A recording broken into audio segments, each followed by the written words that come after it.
Évangile de Jésus-Christ selon saint Jean.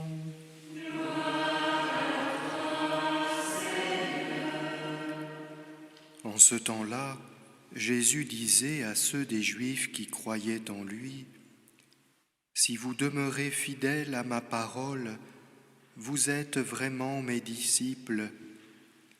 Alors vous connaîtrez la vérité, et la vérité vous rendra libres. » Ils lui répliquèrent, « Nous sommes la descendance d'Abraham. Nous n'avons jamais été les esclaves de personne. Comment peux-tu dire, vous deviendrez libres ?» Jésus leur répondit, « Amen, amen, je vous le dis, qui commet le péché est esclave du péché. L'esclave ne demeure pas pour toujours dans la maison, le Fils, lui, y demeure pour toujours. Si donc le Fils vous rend libre, réellement vous serez libre. Je sais bien que vous êtes la descendance d'Abraham, et pourtant vous cherchez à me tuer, parce que ma parole ne trouve pas sa place en vous. Je dis ce que moi j'ai vu auprès de mon Père, et vous aussi, vous faites ce que vous avez entendu chez votre Père. » Ils lui répliquèrent, « Notre Père, c'est Abraham. » Jésus leur dit, « Si vous étiez les enfants d'Abraham, vous feriez les œuvres d'Abraham. Mais maintenant, vous cherchez à me tuer, moi, un homme qui vous ai dit la vérité que j'ai entendue de Dieu. Cela, Abraham ne l'a pas fait. Vous faites les œuvres de votre Père. »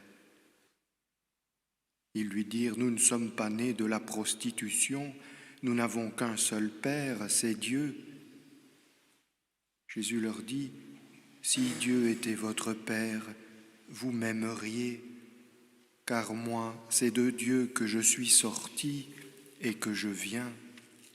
Je ne suis pas venu de moi-même, c'est lui qui m'a envoyé. » Acclamons la parole de Dieu. Louange à toi, Seigneur Jésus.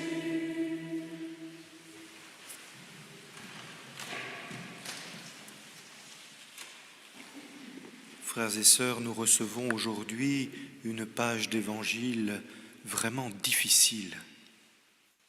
L'évangile est dur, on le voit bien aujourd'hui.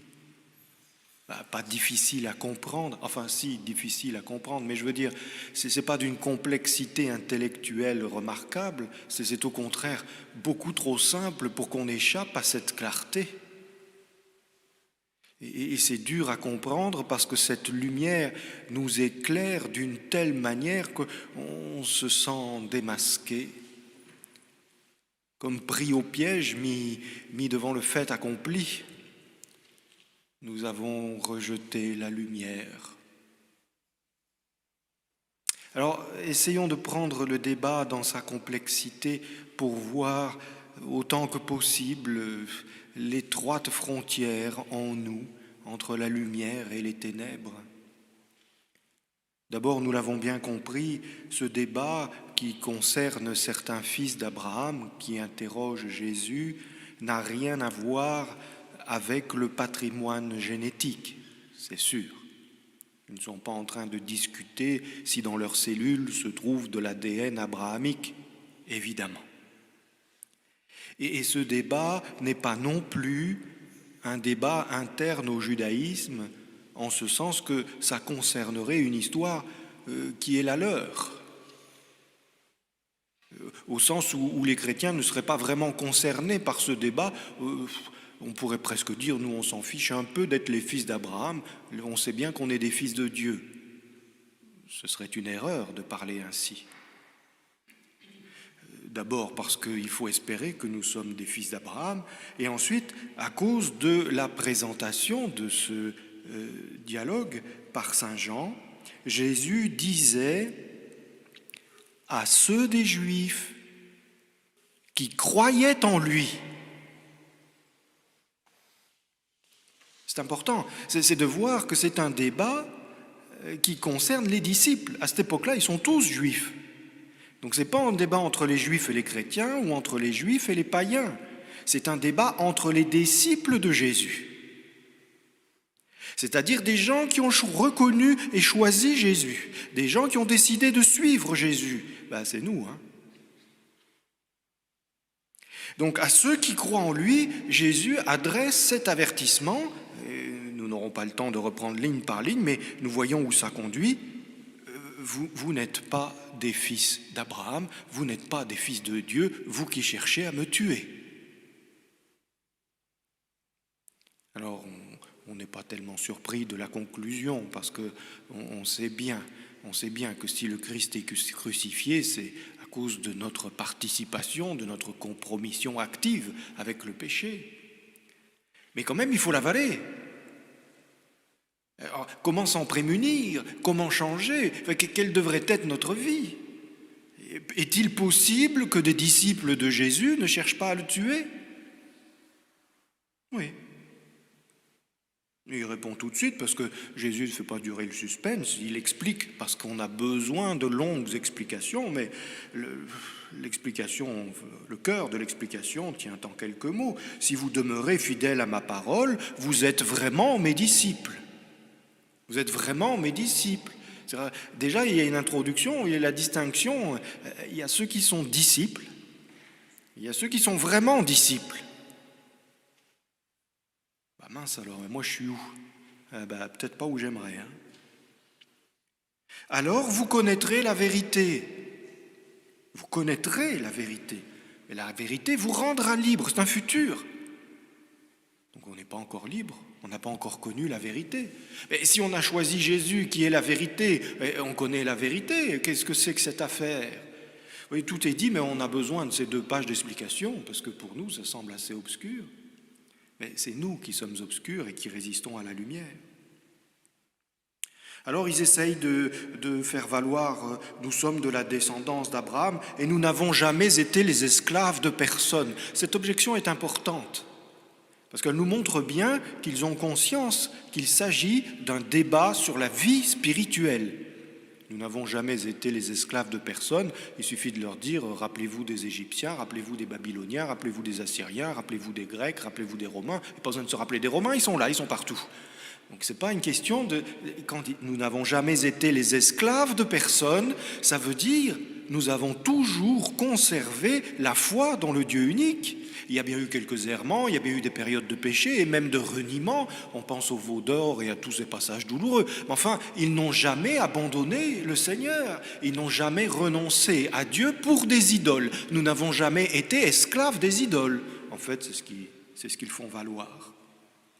Alors comment peux-tu dire, vous deviendrez libres? Nous sommes libres puisque nous sommes des croyants. Nous avons acquis, nous avons reçu et adhéré à la foi d'Abraham. Et donc je dis, oui, vous avez la foi. Vous avez la foi, mais le problème n'est pas de cet ordre-là.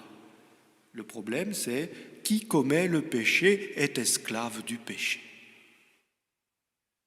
Et vous voyez, là, on est dans toute la radicalité, le tranchant du rasoir. Qui commet le péché? C'est pas qui commet habituellement le péché. Hein. C'est pas si vous avez des mauvaises habitudes et qu'elles sont pécamineuses, alors forcément vous êtes entré dans un esclavage. Non. Tu as commis un péché, tu t'es rendu esclave du péché. Voilà. Alors nous qui sommes là en train de négocier nos péchés mignons, en train de dire, bon, c'est vrai, il y a des petites choses dont je ne suis pas très fier, mais il y a plus important, je devrais m'y attaquer d'abord. Est-ce si sûr? Peut-être une occasion de revoir notre hiérarchie. Et il y a beaucoup de péchés qui, dans notre carême, occupent le premier plan de nos préoccupations, qui nous en feraient le reproche. À part Dieu, peut-être. Parce qu'il y a des péchés dans notre vie spirituelle, excusez-moi de le dire comme ça, vous allez croire que je vous pousse au vice, et ça est loin d'être mon intention, il y a des péchés dans notre vie spirituelle qui ne dérangent pas tellement le bon Dieu. Pourquoi? Parce qu'il attend. Il nous attend sur certains combats. Et comme par hasard, c'est cela, on dit, oui, je vois bien, je ne sais pas quel exemple inventer, je vois bien que tu veux que je lutte contre la paresse, mais tu sais, il y a tellement d'orgueil en moi, je vais pendant ce carême m'investir dans l'humilité. Et le Seigneur qui dit, mais, et ta paresse? Et ta paresse?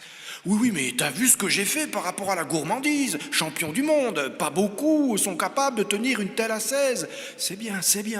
Et ta paresse. Vous voyez, il y a des choses où le Seigneur nous dit c'est urgent. Et puis nous, comme par hasard, on est enfin en même temps, il faut faire attention à sa santé, j'ai besoin de mes 15 heures de sommeil par jour. Bon, ben c'est fini.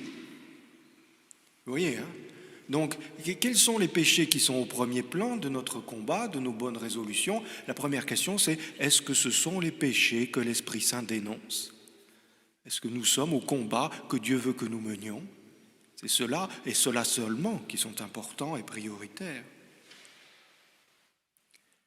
Alors, le Seigneur dit, il y a une autre liberté que celle que vous imaginez, qui est finalement pas si importante que ça, celle qui est liée à la foi. On ne peut pas dire que ce n'est pas une liberté, mais celle dont je vous parle, c'est la liberté des fils. Si le Fils vous rend libre, réellement, vous serez libre. Et là, on voit que le vocabulaire se précise et donc que la frontière se précise. Parmi les disciples, certains sont vraiment disciples, on peut reformuler ça ainsi. Parmi ceux qui suivent le Fils, certains sont entrés dans la vie filiale. On devient plus précis, mais ce n'est pas plus facile à digérer. Sommes-nous entrés dans la vie filiale? Alors Jésus nous donne un critère, je sais bien que vous êtes de la descendance d'Abraham, mais pourtant vous cherchez à me tuer. Le critère, ce n'est pas la foi, le critère, ce n'est pas de reconnaître que l'enseignement de Jésus est véridique. Le critère qui nous permet de vérifier où nous en sommes de la vie filiale, c'est de savoir si nous voulons tuer Jésus ou pas. Alors on a envie de dire, de s'échapper, un peu comme ces disciples qui discutent avec Jésus. Moi, j'ai jamais voulu te tuer, je ne dis pas que j'ai pas ma part de compromission, je dis que mes intentions n'étaient pas celles-là. J'ai été surpris par les conséquences de mon péché. Enfin, on a tout un attirail de bonnes explications qui sont tout à fait sincères et honnêtes. C'est pas ça qu'il faut mettre en question. Simplement, Jésus nous attire ailleurs que dans ce débat où on tente de sauver notre position et de dire « regardez les œuvres ». Regardez ce que vous faites. Ce n'est pas votre intention qui détermine votre participation, c'est ce que vous faites, c'est ce que sont vos œuvres. Si vous étiez les enfants d'Abraham, vous feriez les œuvres d'Abraham. Voilà. Autrement dit, ce qui caractérise le Fils, celui qui est vraiment entré dans la vie filiale, c'est d'agir selon son Père. Vous feriez les œuvres d'Abraham. Si vous étiez des fils d'Abraham, vous feriez les œuvres d'Abraham.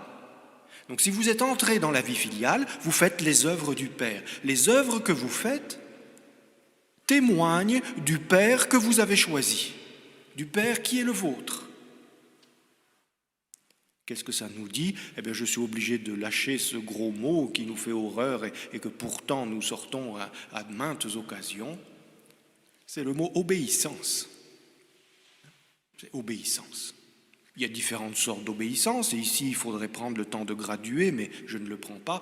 Par exemple, l'obéissance par l'exemple, par l'imitation. Le Fils regarde le Père agir et il copie son mode d'agir. Il viendrait bien vite à la fin de la réflexion à l'obéissance qui consiste à faire la volonté du Père. Ce n'est plus seulement une imitation, c'est une adhésion cordiale, une adhésion à la volonté du Père. Et c'est donc bien logiquement que celui qui adhère à la volonté du Père fait les œuvres qui témoignent qu'il a Dieu pour Père. Et vous voyez que ici, les disciples de Jésus qui discutent avec lui ont bien les enjeux du débat, notamment avec cette remarque « Nous ne sommes pas nés de la prostitution, nous n'avons qu'un seul Père. Nous n'avons qu'un seul Père, c'est Dieu. » Et en cela, ils ont raison. Bien qu'ils ont perçu l'ambiguïté cette prétention que nous avons d'avoir un pied dans un camp et un pied dans l'autre, de faire le bien, mais jusqu'à un certain point, de supporter que l'on puisse faire le mal du moment que ce n'est pas trop. Prenez dans le sens que vous voulez, c'est ça, être des fils de la prostitution, c'est-à-dire être né d'un parent mais hors mariage. Alors non, on ne peut avoir qu'un seul Père, de même qu'on ne peut faire qu'une seule œuvre, on ne peut pas faire autrement. Alors Jésus donne ce mot qui est magnifique et que nous avons tant de mal à comprendre. Si Dieu était votre Père, vous m'aimeriez. C'est le mot de l'amour. Si Dieu était votre Père, vous m'aimeriez. Et en cela, nous n'avons pas à être surpris, puisque nous savons bien ce que veut dire aimer Jésus. Lui-même l'a enseigné à plusieurs occasions. Vous m'aimez si vous gardez mes commandements. C'est bien ce qu'il disait tout au début, si vous demeurez fidèles à ma parole. Autrement dit, la question, la vérité dont il est question, si vous demeurez fidèles à ma parole, alors vous connaîtrez la vérité. Cette vérité-là n'est évidemment pas seulement une vérité conceptuelle, ce n'est pas seulement une adhésion à un contenu de foi, mais c'est une exposition volontaire à l'action de la vérité, à la parole de vérité, c'est une action purificatrice. Et donc on pourrait dire que la vérité dont il est question ici, c'est un agent purificateur. Or, purificateur, ça ne veut pas dire qu'il fait le ménage et qui enlève les saletés. Vous le savez bien, dans le vocabulaire biblique, est pur ce qui est simple. C'est-à-dire qui n'a qu'un père et qui n'est fils que d'un seul père. Donc la vérité enlève la parole de vérité enlève l'ambiguïté de nos cœurs. Elle tranche, elle distingue au plus profond de nos âmes, elle fait la part. Et c'est à cela qu'il faut s'exposer. Voilà le programme. Voilà l'exigence de l'amour. Voilà ce que c'est qu'être vraiment disciple, c'est entrer dans la vie filiale. C'est-à-dire avoir compris ce qu'est l'amour, que l'amour du Fils se vit dans l'obéissance au Père.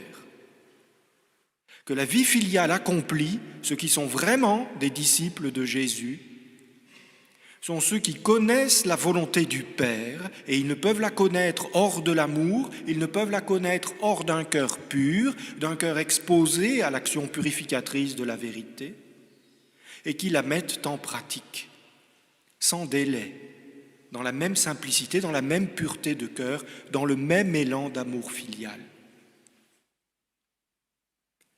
Et c'est là qu'arrive la grande, l'immense et donc l'indispensable figure de Saint Joseph.